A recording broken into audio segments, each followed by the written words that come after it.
যতক্ষণ আমরা ঘেরতে যাবো গা ঘেরতে তো জানেন কি করা লাগে, কি করতে যে হয় সেটা আঙ্গুলে কি উঠে না, আঙ্গুল কথা করলে এই রাস্তাতে আমাদের দাবি আদায় করে নিব ইনশাআল্লাহ।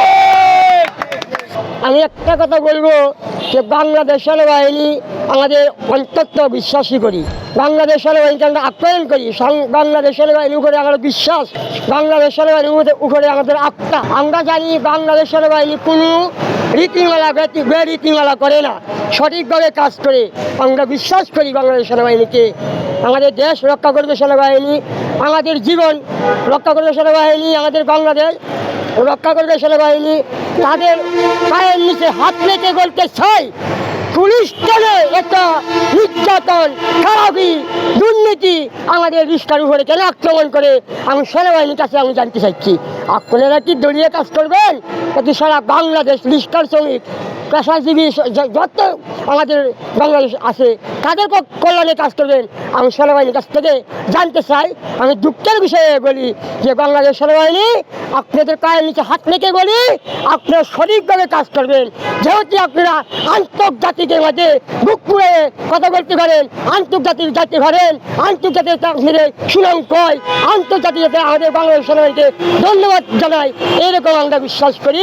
আমরা আশা করি যে আমাদের সেনাবাহিনী আমাদের সঠিক বিচার করবে। কিন্তু আপনারা যদি একদলীয় কথা বলেন, একদলীয় কাজ করেন, তাহলে আমাদের দেশ একটা খুন হয়ে যাবে। আমরা সাধারণ মানুষ কোথায় যাব? আমরা সাধারণ মানুষ কোনো বিচার পাবো না, আমাদের কোনো আশা নাই, আমাদের কোনো ভরসা নাই।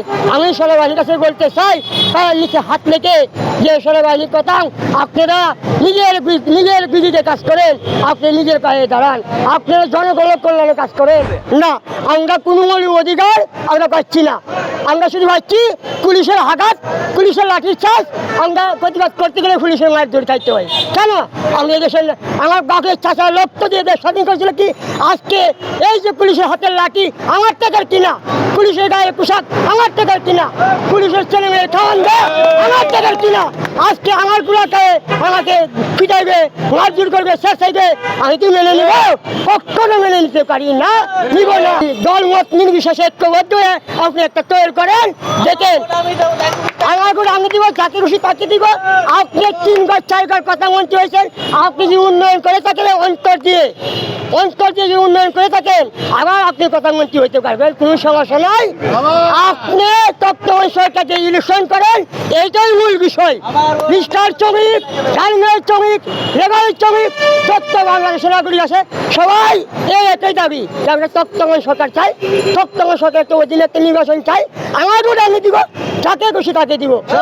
আমরা রিস্টার শ্রমিক আওয়ামী লীগ বুঝি না, বিএনপি বুঝি না, আমরা কোনো কিছুই বুঝি না, আমরা কোনো অনুমতি বুঝি না।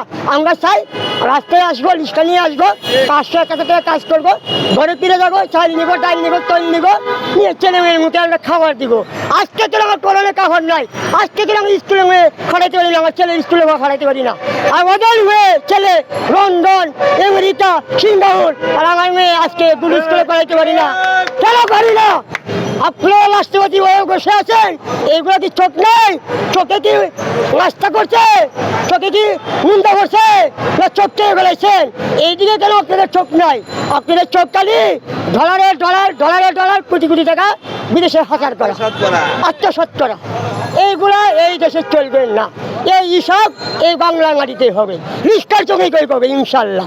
এই ধরনের দুর্নীতি চলতে চলতে আমাদের যতক্ষণ আমরা ঘেরতে যাবো গা ঘেরতে তো জানেন কি করা লাগে, কি করতে যে হয় সেটা আঙ্গুলে কি উঠে না, আঙ্গুল কথা করলে এই রাস্তাতে আমাদের দাবি আদায় করে নিব ইনশাল্লাহ।